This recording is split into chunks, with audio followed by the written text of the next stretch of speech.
So I've already mentioned how we can get hurt. I've talked about an inversion ankle sprain, and that's when it rolls under. But we do have a couple other mechanisms. So when you're looking here, you have that inversion ankle sprain where the foot rolls out. So the ankle rolls out and the foot rolls under. But we also have what's called an eversion ankle sprain where the foot goes out and the ankle rolls in. This is more of a twisting injury. So this is where the foot is planted on the ground and then you rotate and the foot stays and the ankle keeps moving.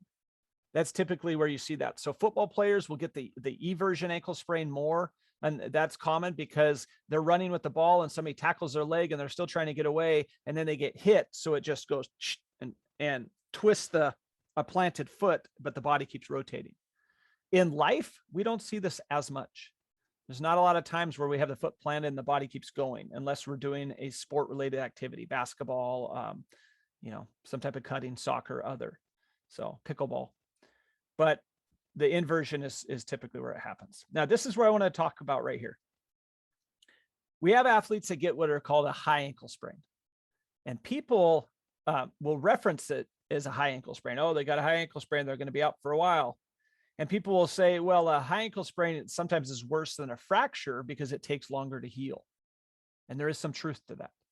So I showed you back here on the anterior tibiofibular ligament.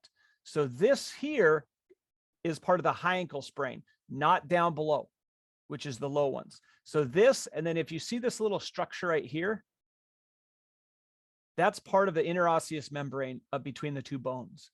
That also makes the syndesmosis joint. So essentially, when you're talking about a high ankle sprain, you're really talking about this higher structure.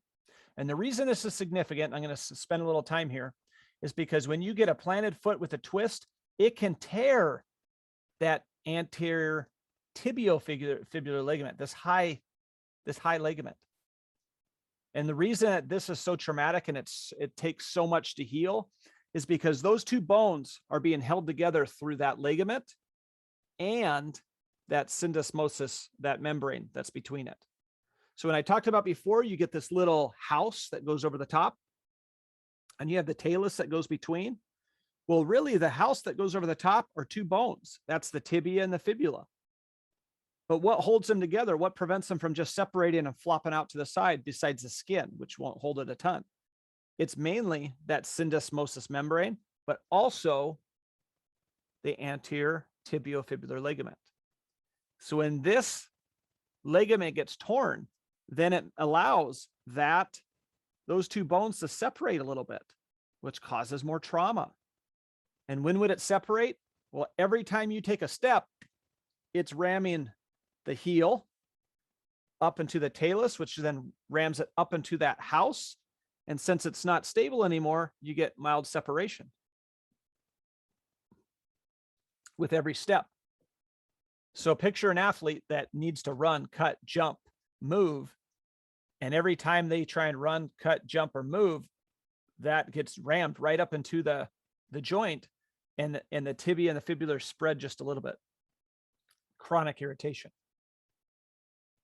So the high ankle sprain is one of the hardest to heal.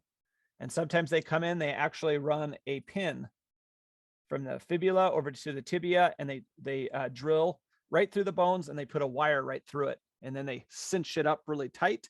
And that wire holds those two bones together and avoids this. And it's very successful. So just know, we're not going to take any more time on the high ankle sprain. We're really going to get into the low ankle sprain. Quick little note too, when we're going down the anatomy route, we do have multiple tendons that run from the lower leg, and then they turn into tendons and connect down on the foot. So we already touched on the Achilles tendon running from the calf, but we do also have some peroneals that run down along the backside of the ankle, and some run into the front. So just note that when we sprain an ankle, it's not always just the ligament. It's not always just the anterior talofibular ligament. When we have a traumatic injury where this rolls under, picture the peroneals that go, the muscles up here, and then the tendon wraps right behind that bone and it connects to the foot. Think of all the the trauma that's now occurring to the tendons that are running on the side of the leg here as that foot rolls under.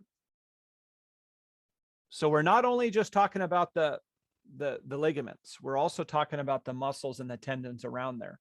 Because as that foot starts to roll under when you leave the logger and the body actually realizes it's starting to roll under, it tries to fire all these muscles to make it snap back into place, but it doesn't always work. You can't always overcome the full weight of your body. So all in all, just know that we do get some muscle involvement as well. And I'll talk about that a little bit later.